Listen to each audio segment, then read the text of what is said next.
Hello guys, के छ खबर? म पनि सन्चै छु, तपाईँ पनि एकदमै सन्चै हुनुहुन्छ होला भन्ने चाहिँ मैले मनमा आशा राखेको छु। सो म आज चाहिँ जाँदैछु माडतिर है। यहाँदेखि चाहिँ 6 किलोमिटर टाढा छ। म सो साइकलमा राइड गरेर जाने होला छु। यो गाउँदेखि चाहिँ मैले भित्र जानुपर्छ। सो कम्पनी चाहिँ यो जङ्गलको बिचमा भएर आज सन्डे हो, त्यसैले बिहानदेखि पानी आएर है, पानीले गर्दा जान नै पाएन। अब चाहिँ म जाँदैछु। सो पानी अहिले एकछिन रोकिएको छ।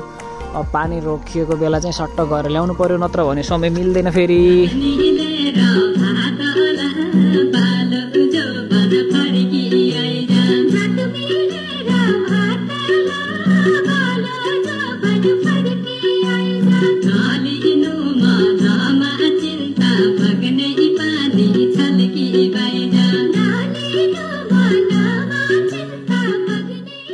स्याउ होइन गाई चाहिँ त्यस्तो बवाल छ क्या यहाँ कोरियनहरूको स्याउ है। आम्मामा हेर न, बेचेकै छैन क्या अहिलेसम्म।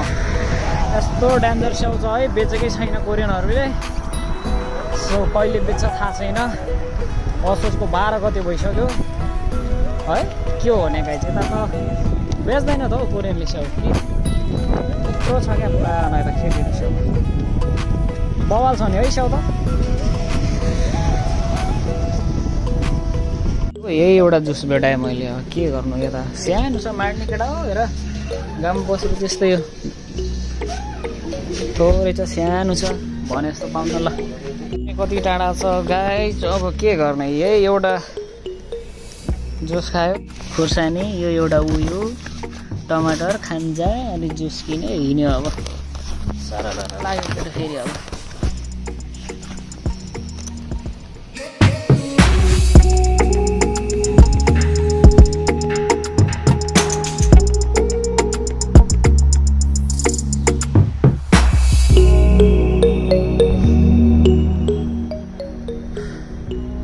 लास्ट गाह्रो पनि गाइस, थाक लाएर फेरि उकाली जानु छ गाइस। मेरो जानुपर्ने कम्पनी चाहिँ ऊ माथि त्यो है, डाँडाको तलनिर छ, यति टाढा छ। फेरि उकालीबाट जानुपर्छ। यस्तो गाह्रो छ नि है, पसिना आइहाल्यो। टाढा छ कम्पनी, 6 किलोमिटर गएर आएको। सो फाइनली गाइस म माट गएर जोस खुर्सानी टमाटर के किनेर आलु सालु फर्किसक्यो रुममा। सो अब म एकछिनमा पुग्दैछु। मेरो वासस्थान आउँदैछ, यहीँ नजिकै छ है, यहाँ अगाडि छ। मेरो कम्पनी त्यहाँ माथिनिर देखिरहेछ। अझै पनि उकालै जानुपर्ने छ।